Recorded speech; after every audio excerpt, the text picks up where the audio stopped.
Kita nak tengok perbezaan antara intermittent fasting versus Atkins diet versus diet suku-suku separuh. So ada 3 diet yang kita nak tengok sikit lah, yang mana yang lebih baik. Alright, so mungkin ramai lagi yang belum tahu apa itu intermittent fasting, apa itu Atkins diet dan apa itu diet suku-suku separuh. IF diet ni dia lebih kurang macam kita berpuasa sebenarnya, tapi dia tak adalah puasa macam bulan puasa tu kan, yang tak boleh minum langsung, tak boleh korek hidung.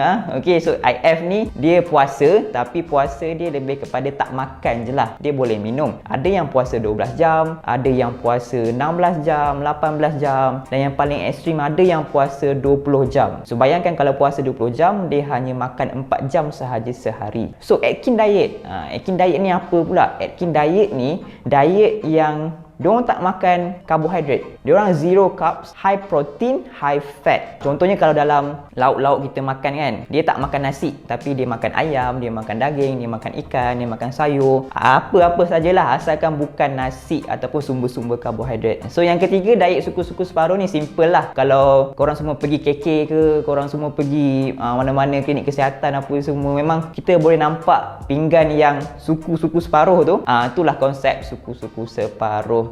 Alright, yang mana diet yang paling sihat? Maksud yang paling sihat ni, yang mana diet yang tahan lama, yang tak buat kita stres, tapi sebenarnya dia efektif. Okay, so sebelum kita tengok diet yang mana yang lebih sihat, saya nak explain sikit lah. Ada 4 keyword ataupun main point diet yang sihat. Okay, yang pertama sekali dia mesti seimbang, balance. Seimbang dari segi apa? Dia kena ada karbohidrat, dia kena ada protein, dia kena ada serat. Of course dia kena ada juga fat. Okay, yang pertama balance, seimbang. Yang kedua dia kena moderate, sederhana dalam portion yang kita makan. Yang ketiga, kita makan in a variety mode. Sebab apa variety? Sebab setiap jenis makanan dia ada zat dia yang tersendiri, vitamin dia yang tersendiri. Tapi kalau kita makan benda yang sama je hari-hari, nanti tak berkembang lah kita punya nutrient intake tu. So yang keempat, waktu makan, meal time. So 4 benda ni yang kita kena jaga bila kita diet. Berbalik kepada diet intermittent fasting, IF ni kita berpuasa, betul tak? Jadi of course bila kita puasa ekstrim sangat, 18 jam, 20 jam tak makan, kita akan skip meal. So dia dah berlawanan dengan konsep yang sepatutnya. Dia